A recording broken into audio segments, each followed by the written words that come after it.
दोस्तों स्वागत है आप सभी का हमारे चैनल की एक बिल्कुल ही नई वीडियो के अंदर, जहां पर आज की इस वीडियो के अंदर हम एक बार फिर से बात करने वाले हैं डैंडाडैन के मांगा के बारे में। अब जिनको भी नहीं पता उन सबको मैं बता दूं कि हमने डैंडाडैन की मांगा को स्टार्ट कर दिया है और मांगा के ऊपर एक वीडियो हमने पहले अपलोड कर दी है और इसीलिए आज वाली वीडियो इस मांगा की दूसरी वीडियो है जिसके अंदर पार्ट 1 के आगे की स्टोरी होगी। और हाँ, ये वीडियो काफी कमाल की होगी, इसलिए आप सभी इसे पूरे एंड तक जरूर देखना। और जिन्होंने भी अब तक हमारे चैनल को सब्सक्राइब नहीं किया है वो जल्दी से हमारे चैनल को सब्सक्राइब भी कर लेना। बाकी सब्सक्राइब बटन के बगल के बेल आइकन को भी ऑल पर सेट कर लेना ताकि जैसे हमारे चैनल की कोई भी लेटेस्ट वीडियो अपलोड हो वैसे आप उस वीडियो को सबसे पहले देख सकें। और हाँ, वीडियो पसंद आए तो वीडियो को लाइक जरूर करना और अपने ओपिनियंस मुझे कमेंट्स के अंदर जरूर बताना। तो फिर चलिए अब हम बिना किसी देरी के आज की इस कमाल की वीडियो को स्टार्ट करते हैं। तो इस मांगा सीरीज के पहले पार्ट के अंदर हमने देखा था कि इस मांगा के मेन कैरेक्टर्स यानी कि मोमोयासे और ओकारुन दोनों एक ही हाई स्कूल में पढ़ते हैं, लेकिन जब ये दोनों एक दूसरे से मिलते हैं तब हमें ये पता लगता है कि इन दोनों ही कैरेक्टर्स के एलियंस और स्पिरिट्स को लेकर बहुत ही डिफरेंट ओपिनियन है। क्योंकि जहाँ ओकारुन एलियंस पर बिलीव करता है वहीं पर मोमोयासे को बिलीव है स्पिरिट्स के ऊपर। और फिर इसीलिए अपनी अपनी बात को सही साबित करने के लिए ये दोनों एक दूसरे से चैलेंज लगाते हैं और एक दूसरे को ऐसी जगहों पर भेजते हैं जहाँ पर एलियंस और स्पिरिट्स रहते हैं। अब इसके लिए ओकारुन एक टनल के अंदर आता है जहाँ पर घोस्ट रहते हैं और मोमोयासे जाती है एक ऐसे हॉस्पिटल के अंदर जहाँ पर एलियंस को देखा गया है। और फिर यहीं पर ही मजेदार बात ये होती है कि ओकारुन को टनल के अंदर एक बूढ़ी लेडी का घोस्ट मिलता है और वहीं हॉस्पिटल के अंदर मोमोयासे को मिलते हैं 3 एलियंस। और फिर इसीलिए जैसे ये दोनों अपने सामने घोस्ट और स्पिरिट्स को देखते हैं वैसे ये दोनों उनसे डरकर भागने लगते हैं। अब आगे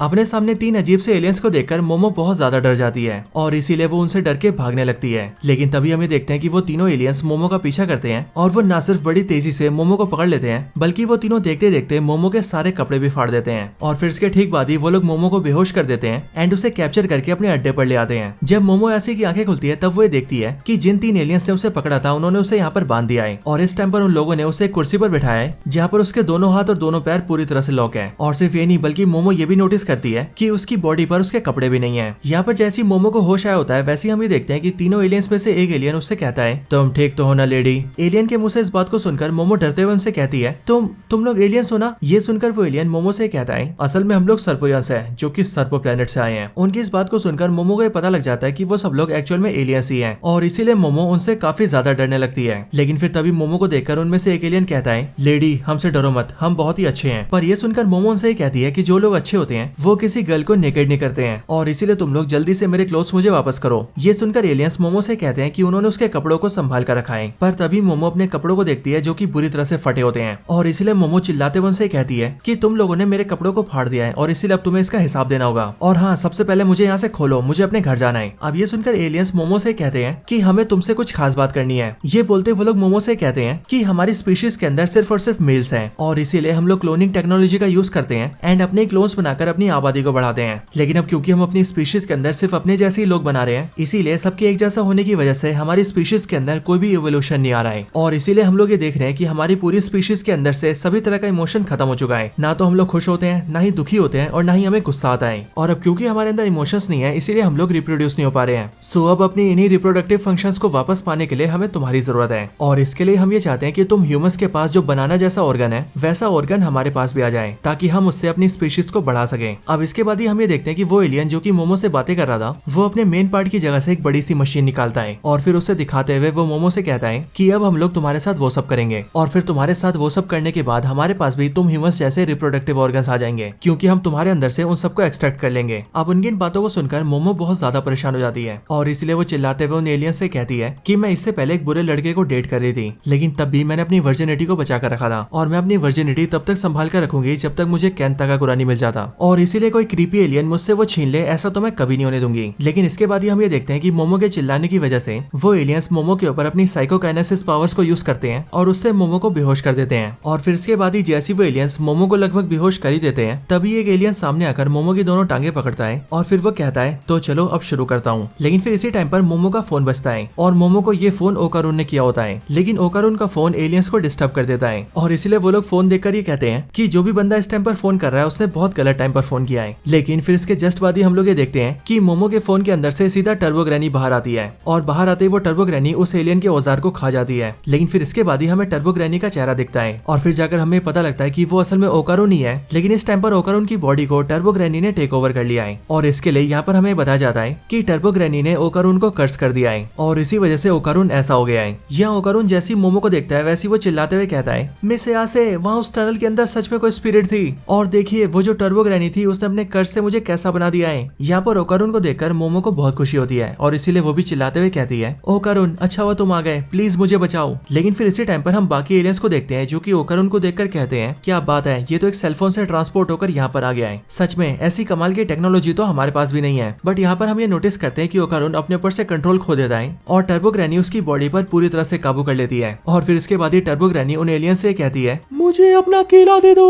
मुझे तुम्हारा केला खाना है। पर उसे देखकर एलियंस कहते हैं, तुम एक मेल ह्यूमन हो और इसीलिए तुम्हें यहाँ पर आने की परमिशन नहीं है और इसीलिए जल्दी से यहाँ से निकल जाओ वरना हम तुम्हारा बनाना ऑर्गन ले लेंगे। अब इसके बाद ही हम ये देखते हैं कि ये एलियंस देखते ही देखते अपने असली फॉर्म में आ जाते हैं एंड फिर हमें पता लगता है कि जो ह्यूमन फॉर्म इन्होंने लिया था वो इन सबका नकली फॉर्म था। हालांकि इसके बाद ही इनमें से एक एलियन एक अटैक यूज करता है और इस वाले अटैक का नाम होता है सिक्स सेंस ऑर्गन्स। लेकिन हम ये देखते हैं कि टर्बो ग्रैनी उसके अटैक से बच जाती है। बट फिर इसके बाद ही वो लोग टर्बो ग्रैनी पर और भी अटैक्स करते हैं बट टर्बो ग्रैनी सारे अटैक से बच जाती है। इसके बाद टर्बो ग्रैनी एक और एलियन का केला खा जाती है और फिर इसीलिए ये देखकर दूसरा जो एलियन होता है वो कहता है, हे ये हमारा बनाना ऑर्गन बहुत ही कीमती है, तुम बनाना चोर प्लीज ये खाना बंद करो। लेकिन फिर इसके बाद ही हम ये देखते हैं कि जो तीसरा एलियन होता है वो टर्बो ग्रैनी के ऊपर अपनी दूसरी पावर यूज करता है और इस अटैक का नाम होता है सर्पोयन फॉर्म सर्वे मेथड। एंड हम ये देखते हैं कि ये अटैक टर्बो ग्रैनी को लग जाता है जिस वजह से टर्बो ग्रैनी पास की दीवार में घुस जाती है। इसी टाइम पर हम ये देखते हैं कि टर्बो ग्रैनी का आधा चेहरा ओकारुन का हो जाता है और आधे चेहरे पर अभी भी टर्बो ग्रैनी का चेहरा रहता है। लेकिन फिर इसके बाद ही वो एलियन जिसने टर्बो ग्रैनी पर अटैक किया था वो उससे कहता है कि हमने आज से पहले तुम्हारे जैसा कोई भी एग्रेसिव ह्यूमन कभी नहीं देखा है और हम यहाँ पर तुम ह्यूमंस के साथ सिर्फ और सिर्फ दोस्ती करना चाहते हैं और इसीलिए दोस्ती के नाते तुम लोग अपना बनाना हमें दे दो। और फिर इसीलिए एलियन की बात सुनकर ओकारुन कहता है, तुम्हें मुझसे जो चाहिए वो ले लो, मैं तुम्हें अपना सब कुछ देने को राजी हूँ क्योंकि मैं अपनी लाइफ में सिर्फ एलियन से मिलना चाहता था और आज मेरा वो सपना पूरा हो गया है। मेरी जिंदगी में मेरे पास कोई भी दोस्त नहीं थे और इसीलिए मैं हमेशा से ही सोचता था कि जब मैं एलियन से मिलूंगा तो शायद वो मुझसे दोस्ती करेंगे। यहाँ तक कि जब मैं छोटा था तब से मैं आसमान की तरफ देखा करता था और हमेशा ही एलियंस को बुलाया करता था, लेकिन मेरे कितना भी बुलाने पर कभी कोई भी नहीं आता था और इसीलिए ये सब देखकर बाकी लोग मुझे पागल समझते थे और मुझे बुली करते थे। यहाँ तक कि मेरे स्कूल फ्रेंड्स भी मुझे हमेशा बुली करते हैं और मुझे मारते हैं। लेकिन मिस यासे सबसे अलग है और वो अकेली ऐसी है जिन्होंने मेरा साथ दिया है और जहाँ पर सब मुझे बुली कर रहे थे वहाँ पर मिस यासे मेरे लिए खड़ी हुई थी और इसलिए तुम लोग मिस यासे को नुकसान मत पहुंचाना क्योंकि अगर तुम लोगों ने उन्हें हाथ भी लगाया तो तुम लोग मुझसे बच नहीं पाओगे। मोमो ओकारुन की इन बातों को जैसे सुनती है वैसे वो चिल्लाते हुए उससे कहती है, ओकारुन तुम कर सकते हो, तुम इन्हें हरा सकते हो, इन्हें दिखा दो कि तुम क्या हो। हालांकि इसके बाद ही हम ये देखते हैं कि जिस एलियन ने ओकारुन पर हमला किया था वो उसके ऊपर एक और अटैक करता है और इस अटैक की वजह से ओकारुन एक बार फिर से दीवार में घुस जाता है। इस अटैक के लगने के बाद ही ओकारुन मोमो यासे को जोर से चिल्लाते हुए कहता है, मिस यासे मुझे नहीं लगता कि मैं ये कर सकता हूँ, ये लोग बहुत पावरफुल है, मैं इन्हें नहीं हरा सकता।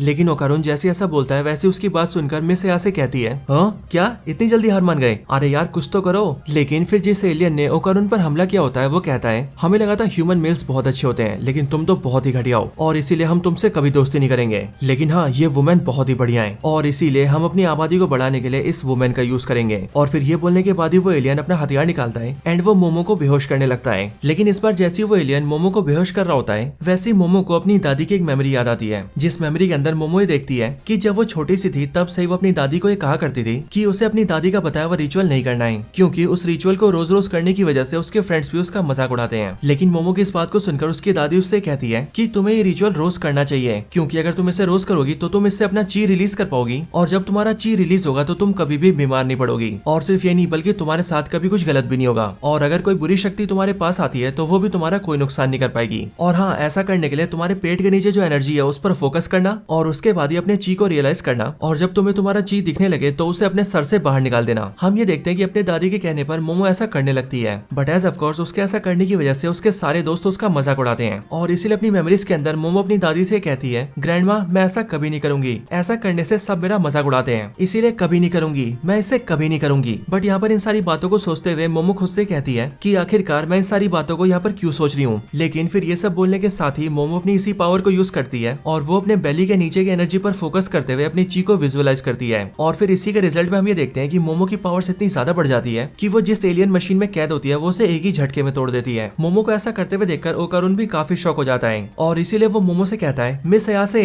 क्या आप भी पैरानॉर्मल एक्टिविटीज कर सकती हैं? पर ये सुनकर मोमो से कहती है कि वो ये नहीं जानती कि आखिरकार उसने ये सब कैसे किया और इसीलिए अपनी पावर्स देखकर मैं भी तुम्हारी तरह शौक हूँ। लेकिन फिर इसके बाद ही जिस एलियन ने मोमो के ऊपर साइकोकाइनेसिस को यूज किया होता है वो अपने आप से बातें करते हुए कहता है, लगता है मैंने इस लड़की के ब्रेन वेव्स को ज्यादा ही बढ़ा दिया है और इसीलिए ब्रेन वेव्स के इतना ज्यादा पावरफुल होने की वजह से शायद से इसका चक्रा पावर एक्टिवेट हो गया है। इधर मोमो अपनी पावर्स को देखकर काफी खुश होती है और वो अपने मन में ये भी सोचती है कि अब तक उसकी दादी बिल्कुल सही कहती थी एंड फिर इसीलिए यहाँ पर वो अपनी दादी को थैंक यू बोलती है और अगले पल वो अपने सामने खड़े एलियन पर अटैक कर देती है। मोमो उस एलियन के ऊपर एक जोरदार लात मारती है और मोमो की मारी हुई लात इतनी ज्यादा पावरफुल होती है कि उसकी वजह से वो एलियन सीधा बिल्डिंग की दीवार तोड़ता हुआ ऊपर निकलता है और सीधा हवा में रखे अपने यूएफओ से टकरा जाता है। इसके बाद ही मोमो जल्दी से ओकारून के पास जाती है एंड वो ओकारून से कहती है, ओकारून क्या तुम ठीक हो? चलो जल्दी करो, हमें यहाँ से निकलना होगा। लेकिन इसी टाइम पर हम ये देखते हैं कि ओकारून के ऊपर टर्बो ग्रैनी हावी हो जाती है और वो मोमो के ऊपर अटैक कर देती है। मोमो उससे कहती है, ओकारून गधे तुम ये क्या कर रहे हो, रुक जाओ। पर हम ये देखते हैं कि ओकारून जो कि टर्बो ग्रैनी के वश में होता है वो मोमो का एक हाथ काटने लगता है। लेकिन अगले पल मोमो उसके ऊपर अपनी पावर्स यूज करती है और उसकी पावर को यूज करते हम ये देखते हैं कि टर्बो ग्रैनी ओकारून की बॉडी से बाहर निकल जाती है। बाहर आने के बाद ही टर्बो ग्रैनी की आत्मा मोमो से कहती है, तुम कौन हो पिद्दी लड़की, आखिर कौन हो तुम? यहाँ पर मोमो जैसी टर्बो ग्रैनी को देखती है वैसी वो चिल्लाते हुए कहती है, अरे ये तो टर्बो ग्रैनी है और लगता है इसने ओकारून को कर्स किया था। पर बेशक से टर्बो ग्रैनी ओकारून की बॉडी से बाहर निकल गई हो लेकिन अभी भी उसका कर्स ओकारून को लगा हुआ है। यहाँ पर मोमो की बात को सुनकर टर्बो ग्रैनी उससे कहती है, सुनो पिद्दी लड़की, मेरे पास इस लड़के के 2 अखरोट है और जब तक मेरे पास इसके 2 अखरोट रहेंगे मेरा कर्स इस पर लगा रहेगा।